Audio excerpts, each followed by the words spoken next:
We have to grow, but in order to grow, we have to sell.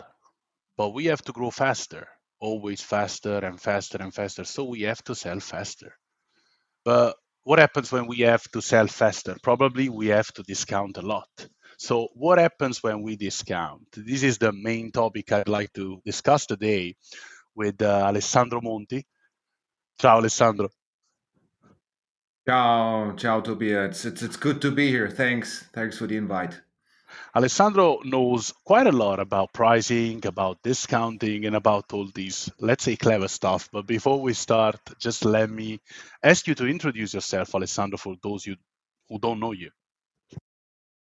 Yeah, sure. So my name is Alessandro. Yeah, kind of born and raised in Italy, but since many years now based in Germany.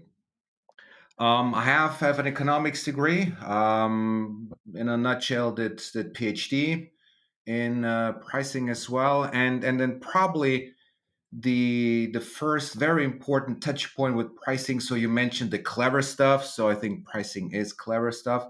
The first touch point was after university. So after graduation, the first job was in pricing, and it's a pricing consultancy, one of the major brands now out there in the market. And since then, this topic has just like caught my interest, and it's like a tight grip that it has on me, and I became really passionate about this. Continued in consulting. I switched jobs more or less. Found my sweet spot, I would say, now in teaching, researching in education, as I am a full prof here in Germany at a private university in Cologne at the CBS International Business School. And yeah, and I still really love to talk about pricing. I love to coach companies. I love to give advice, and I'm happy to exchange really, yeah, the good and the bad things that can rise out of discounts, and what impact they have on price. So it's gonna be great. Thanks for the, let's say, broad level of overview of what you've done so far. But I have a question.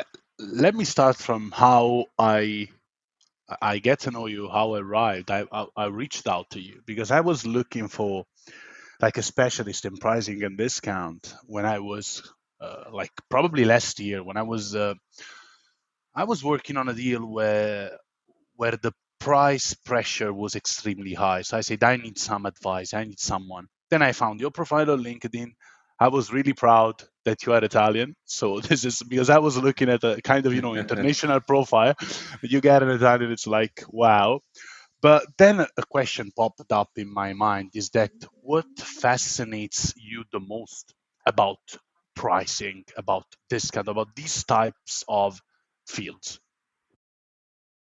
Wow, this is a good one, good question. Probably I if I would have to pick one aspect, I would not do the other aspects justice, because it's just the magnitude of effects that come into play. So first of all, what fascinates me about pricing, um, I mean, everything in our market economy is centered around prices. So I used to tell my students, for example, that prices are like the hinges of the economy. So it's the economy is based on this price tag at the end of the day, right? So you move markets, you move demand, you move huge supply projects, all centered around, well, what, a price tag, a number, a currency. So that's very impactful. What I really also find fascinating is that it has that psychological component. I always say, the moment you have to pay, the moment you have to pay the price, it's a sacrifice that you have to make, because you need something, you like the value, you like the product, the service. There's a sacrifice. Oh no, I have to pay. There is a pricing. So it has this hurtful component, right? It hurts, but sometimes you are willing to do the sacrifice because you get really something nice in return. So that's that's awesome, and prices are everywhere. So in order to understand markets and economists, you have to know pricing, I think. And yeah, just love the topic, and yeah, it's something that needs to be talked about more. Okay, so yeah, here we go. And like the reason why, like I think that I did this brief explanation at the beginning, but the reason why we're talking and how I reached out to you was not only asking you what happens when we discount, but also how can we avoid in the long run a huge discount that can kill the profit of a company, even the margins of a company. So I think that these will be the two main paths I'd like to follow. But my first question for you is, as you know, salespeople, we are pressured about growth. We have to grow the company. We have to make more revenue, even if at the expense of profitability, long-term value gained on the market. And in order to do this, we do massive discounts. But I think that in my experience, we do most of this because we don't know what happens when we discount. So, first question for you as Alessandro is, what are the main consequences of an excessive discount over time? For example, 3 years. Well, the consequences can be really manifold. So I think you're right. We need to distinguish the short term and the long term. Now, I don't have any like super major issues on a short term level, very specific and detailed, let's say, price adjustments and discounting, which can be okay. As always, it depends. But the scenario that you mentioned is a scenario of really sustained, constant, and excessive price reduction. So, what are the consequences? So first of all, I mean, actually, it's a non-brainer. It hits margins, it hits profitability. I mean, it's so obvious. Just, I mean, stating the obvious here. Okay, on a long-term basis, but there is more than just a hit on margins and profitability. If you sustain this kind of strategy, so price reduction again, again, again, again, and again, what will happen is that you probably will incur into what is known as the second order effect. What is meant by this? So it is meant that you say, hey, you know what, I'm just discounting for that one client, for that customer, for that product, and that's it. Okay, so I give like the huge discounts, and we'll be fine with the other business. However, though, then the customer gets back to you like in 2 years time, in 3 years time, when the first longer contract expires, say, hey, you know what, you gave me that super awesome discount. You know what, I want to have the same discount now for this new project here, for this new contract as well. And you kind of didn't anticipate this. The client then comes and says, you know what, I would love to have now this discount for like forever. So he tries then to fix these for him, or for her in this case, the favorable terms and conditions like forever. And then the customer anchors you on these low price levels, and you will have trouble in upselling again. The other thing that many then underestimate, on a prolonged basis, you know what, customers tend to talk with each other. So this is sometimes what sales guys and girls tend to not see in the first place, but they come together at a trade show, at a fair, they are the same webinar or something, and they start go, oh yeah, you're with Tobia, right? Yeah, I'm with Tobia as well. So yeah, I got this huge discount. Oh, he didn't give me this discount. The next morning you receive a call, and it's people start negotiating with you and trying to bring you down on this. So these are second order effects. So you thought you would just do that one super discount over the course of time, but it just it expands, it radiates into your whole business. So your whole business will be affected. The whole company will be affected. The other thing is, probably with price reduction, you um, you you get a certain type of customers. You know what I mean? So you are literally buying yourself a certain type of customer, a customer that is price sensitive, a customer that wants always the best deal, a customer that says, "Well, you know what? Next year we need to negotiate again and again." You can have the best performance, the best product, the best service.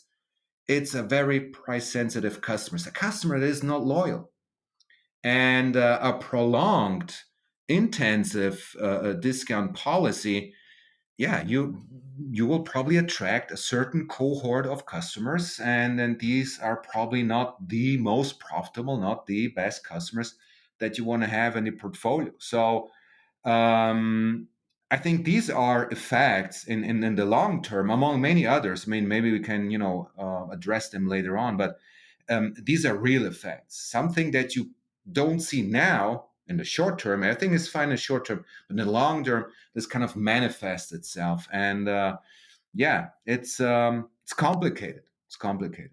It's tragic. I'd like to say, like Yeah, sure. it's Yeah. in the long term it is like I'm happy that you also touched, and thanks for the answer. You also touched the kind of branding concept, okay, like where you are perceived as a commodity, and this comes directly from my experience. A couple of years ago, 2 years and a half ago, I sold for like a period of time some licenses of stock images, where the value perceived by the customers is really crucial for the price you do, because at the end of the day you have the repository, you have the stock images, and so it depends on really what the customer perceives to be value, what he has to pay. And I saw that for certain customers, especially those who received an extreme low price, that they tended to talk to me as they were talking to a commodity salesperson, like you're selling cement, you're selling, like, I don't know, oil or whatever. And so they were always kind of trying to battle me on the discounting thing, because they told me, okay, these other platform gave me X% of discount. Why should I renew with you? Which is tough, because I understood that this customer could have not been recovered for one simple reason, because his value was there and the amount of work I needed to bring it here, for example, for 500 euros more per year, was too much. And I could have devoted these to new customers who would have perceived this value as way higher. So my question for you is, except for these points you already touched, what kind of effects has excessive discounts on branding? Even on a technical point of view, like I'm sure that the listeners will be happy to listen also the technicalities. Yeah, sure. Well, the brand, I mean, in a nutshell, the brand will suffer unless we have to say you want your brand to be the low cost kind of leader in the industry. Then I would say, okay, this is consistent with your brand image. This is consistent what you want to be in the industry, in the market. So then, hey, yeah, you're known for low prices, and this is what you deliver. In all the other cases, probably this is not what you want to be. You want to lead by what? By quality. You want to lead by value. You want to lead by service provision. You want to lead by market coverage. You want to lead by delivery, by all of these other important factors. And in this case, the brand will suffer because by giving a price reduction, you usually take out value out of your offer, in the sense that for the same amount of value, for the same amount of, let's say, service provision, you take out something. And indirectly, you devalue what you then bring to the table. Okay. And in this case, devaluing the offer ultimately, in the scenario that you just described, over a longer period of time, hey, this backfires at the brand. So the brand image will suffer. Um, all the probably long-term branding activities that the company has done, building up the brand, positioning itself, all the offline online activities, and but this is then not reflected in the market with customers. And And this is just then a foregone investment. The branding will suffer. You will lose in an image. The let's say the perspective, what you send out is not what is then really seen in the market. It's a mismatch in brand. It's not a strong brand anymore. Customers will start then asking, oh, they're giving away that much discount. Well, what's wrong? Is there anything like not okay with the brand and the company? And you don't want to have this. So yeah, complicated, tragic, as you just said. So yeah, it's not helping unless, as I said, you're consistent, low cost positioning. You want to be the kind of low price leader. Then it's okay. I have another question because it's special for me to have you as a teacher, but especially as a non full-time salesperson. Why I say full-time? Because you do consultancy, so for sure you have to sell your own stuff. So, like my question for, let's say, a non full-time salesperson, which is a real expert in pricing, what kind of suggestions do you have for those of us who are really ready to give away all their profits, all their commissions, because then these are commissions that we have in our pockets by following the, let's say, grow statement of or grow message. So even the most simple, like start from this book, read this one, study X times, X hours per day, whatever you want.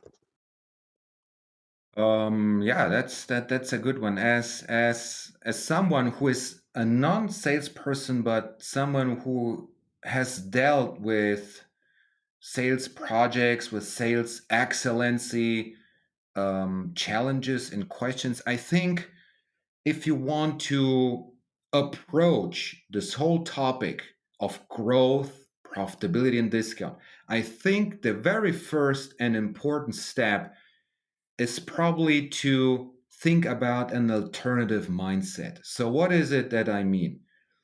Usually, you think, hey, discount is a price reduction. I propose an alternative mindset. I propose discount is a reward I give for good customer behavior. This kind of a new thing. Well, not a new thinking, but it's an alternative mindset for everybody involved in sales. So you see, I'm opening up the perspective on non-price reductions, on non-monetary reductions, a reward that you give because the customer did something that is in line with what you want them to have. Okay. So that could be they bought the right stuff, they extended a certain contract, they choose the right products, etc., etc. So the mindset is, I think, the very important first step.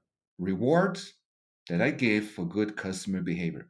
And I think everything else then, once you have thought about this mindset, everything else then slowly but steadily unfolds.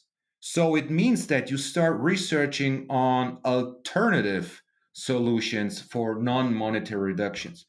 We know of functional discounts. We know of any cooperation agreements between sales persons, key account managers, and then companies. We know of transactions that reward loyalty. We know of transactions and in contracts that reward long-term, let's say, commitment, etc. That does not need to be on the spot, on the transaction, and on the one contract. Maybe think about long-term bonuses. Think about anything that you're willing to give on top. You extend warranty. You extend, I don't know, maintenance. Instead of 12 months, you give extra 12 months of maintenance on top, and so on and so on. This opens your mindset towards, or let me put it the other way around. This eases a little bit the pressure between growing and profiting. Okay, so this is the first step.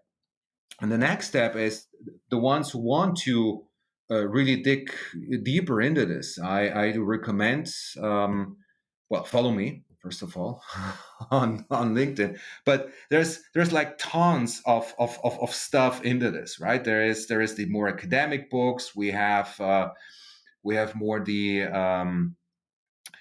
online based material. wow, I mean, it's a lot out there. Okay, just googling, finding this will just give you a first step. I recommend books. Maybe we can talk about this later, but I think the first step is mindset, and then everything else just is smoother than that. I think that this is a precious like suggestion for because that because you didn't approach the answer from a company perspective, but you gave us a rule to put in practice. And as salespeople, we have to remember that most of the time we are individual contributors. So we contribute to certain revenues. And it seems that we are lucky that we work with a lot of people, but we have our own company and we have our own business to run. And we must have rules to run a business because at the end of the day, we represent the company. But when you sell, when you close a deal, you put yourself before the company, your reputation before the company, your business before the company's business.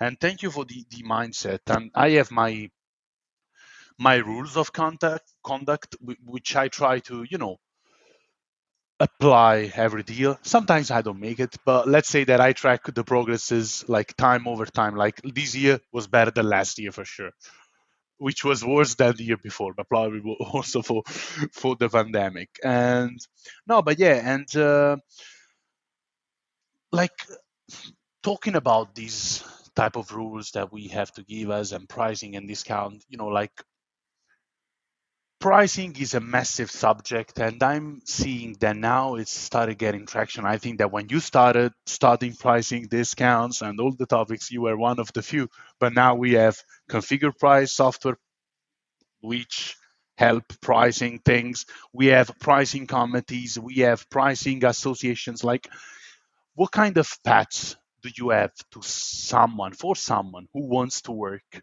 in the pricing space for a company?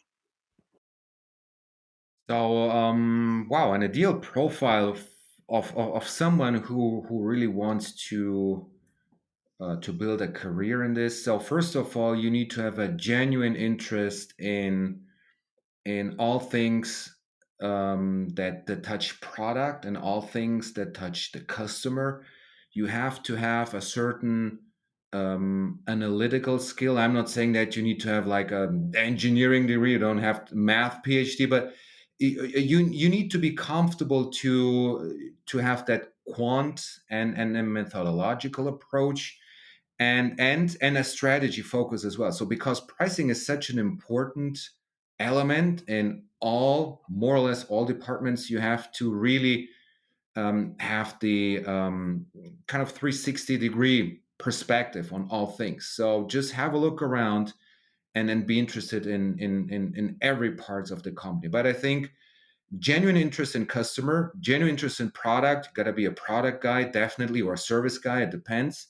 And knowing customers, so a feeling for developments, for trends, for market intelligence, definitely helps. And yeah, a certain degree of being comfortable with numbers. Okay, because at the end of the day, it's still a numbers thing. It's a quantitative thing. You gotta be you need to know the effects of pricing. Okay, because the classic is, oh, I reduce prices by 10%. I need to sell 10% more and I will be okay because I will earn just the same. No. Okay. So it's more than that. Okay. You gotta be comfortable with margins, you're gonna be comfortable with elasticities, for example, how costs play into this. But it's not that more, okay? It's a genuine interest in really having focused customer data, a little bit of analytics, and then strategy. So it's a good start.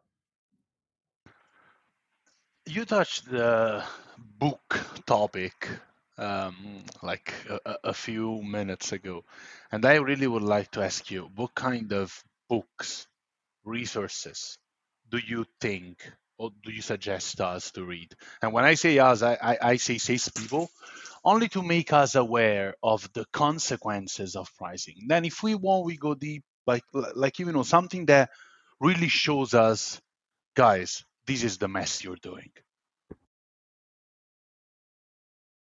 Yeah, that's a good question. I should be able to answer it just like that and then readily, but maybe except for a handful of publications, I'm not that super happy with what we have out there. Why? Because what we have out there on this publication level is usually it does not touch really on the foundation. Sometimes it's just a sequence of examples, a sequence of models, a sequence of cases telling you, hey, this is what we have, this is the case, it worked for this company, use it. But it's not that simple. It's not this binary like knowledge. It's a yes or no. It depends. So the books that I tend to recommend, and I'm a little bit biased here for obvious reasons, but I would love to suggest to everyone who's listening, just grab a book by Herman Simon. Herman Simon, I mean, I'm not exaggerating by saying that he really pushed forward the discipline of pricing from a marketing perspective. He pushed that really not only for the German speaking, let's say, area, but on a whole in the national and global level. So if you wanna read about pricing, you gotta read Herman Simon. I had the privilege of working with him, and shout out to him if he listens. That would be great.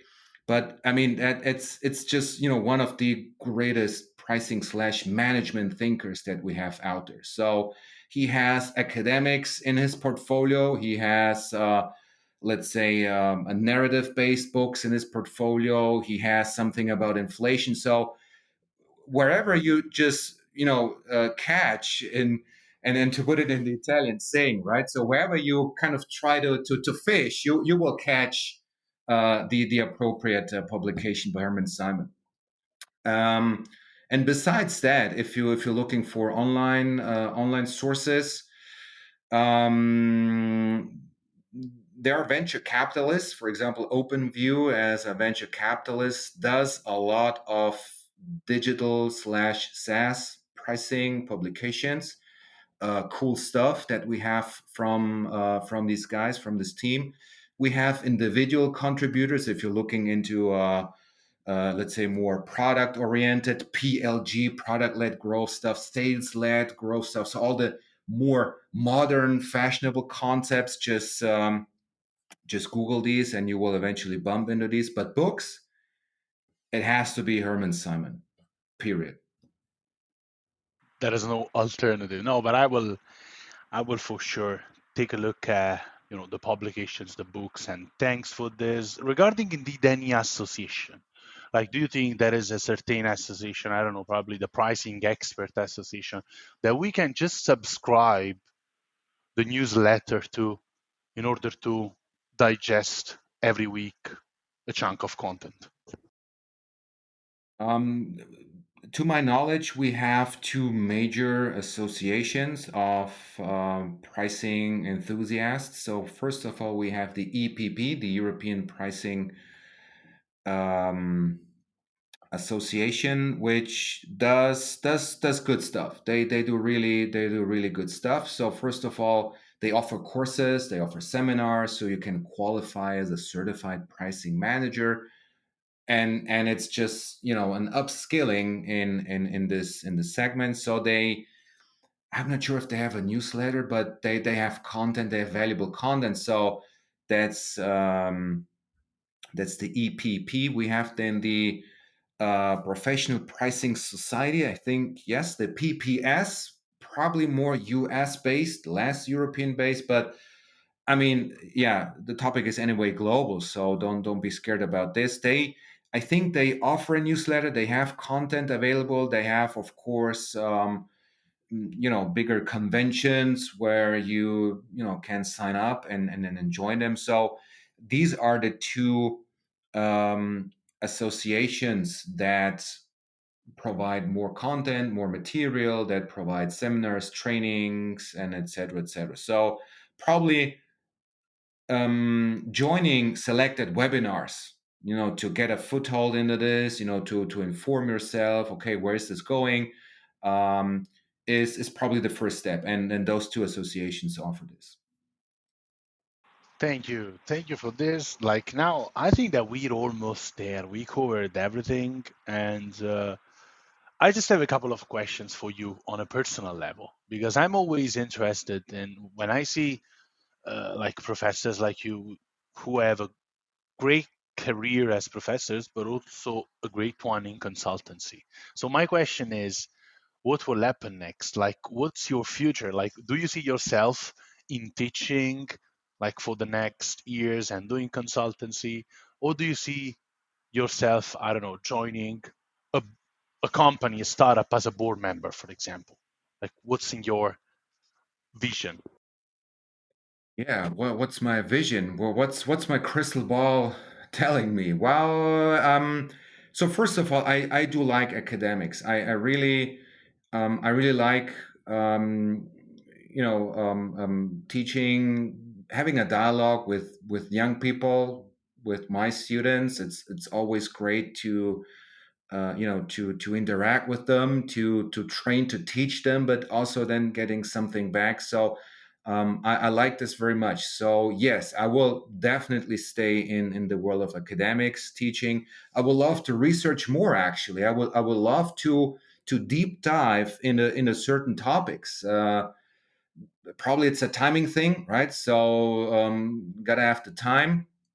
I would love to continue to write on my own book. So talking about books, I'm not that happy on what's out there in the in the world about books, and I would love to contribute. I have a book, but it's my PhD. It dealt with actually with quite an interesting topic, with the historical perspective of prices. So maybe your listeners and in the audience, pricing is an historic topic. It's not something modern. It has been around since probably ever, but the modern pricing approach we know from the 18th century. I mean, subscriptions, just on a side note, if you allow me, subscriptions have been around since the 18th century. The the the the most important way of pricing and selling content in the 18th century, and I'm talking about music, I'm talking about books, was a subscription. We today say, the subscription economy, oh, it's something new. It has been around since the 18th century, and nobody knows this hardly.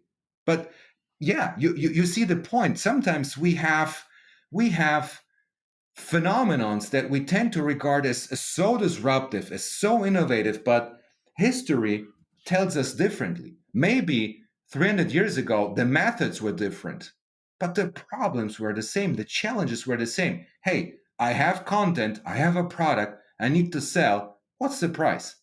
So actually, even Mozart sold his music by a subscription. He failed. He was too expensive. I did research on this. By the way, nice article of mine you can find on the LinkedIn. He was too expensive. Yeah, he was really too expensive. Of course, you see the brand Mozart, and he said, "Yeah, I have a brand. Let me be like super expensive." But it was just what you could have bought like 700 kilos of bread at that time, and yeah, it's just way out of proportion. And he stopped. He never sold his manuscripts, his music by subscription. He did concerts with subscription, but not the music. So you see, there's a lot of kind of side activities there for me. I will keep consulting. I will keep coaching. I actually really proud that former students of mine that are now, they founded companies, they have their startups, they're like growing, scaling. They keep coming back and say, "Hey, prof, I remember your lecture, so please help us out now. Let's grow together." So what you're suggesting, like board membership, I'm open to that. If I can be of help in my topic, I'm open to this. So yeah, teaching, advising, consulting, my own book. That's I think what my crystal ball is telling me right now. So we can admit that Mozart needed the pricing expert, but now I want to know if you have committed already a date, like a time for your book. Like I want to see if you have it on the calendar or if it's something still going around. Yeah, it's on my personal internal calendar. To be realistic, probably will take up to another year to be really realistic, and this is just, and this is already optimistic. I'm working on it, definitely, but while I'm working, so many ideas keep popping up, so that yeah, you kind of start researching again and again. So realistically, it's gonna take at least another year, but when it's out, it's gonna be awesome, I guarantee. So we will bet on this. But now I think that it's everything like from my side. I really want to thank you. And I think that I understand why your students come back to you. Uh, like I mean I understand that you know a lot of stuff about the subject, but I think that you have, and this is the idea you gave me, like the impression and the value I got out of this conversation. You're that type of teacher who can communicate in a practical way a theoretical thing. And this is I would have really loved to have a teacher like you if I was in pricing or stuff, because you keep it clear on the field level despite all your concepts are complex. So like really really great conversation. Thank you so much for being here, Alessandro, really. Yeah, thanks Tobias. Thank you for your kind words. Really appreciate it. Thank you for raising the topic. I think it's important that we have this voice out there for your audience and for everyone interested in managing this trade off. Thank you very much. Has been a pleasure, and yeah, it's good talking to you. Absolutely, we will have another talk as soon as you release your book. Definitely looking forward to this. Thank you so much, Alessandro. Thank you, Tobias. Thanks, grazie. Ciao.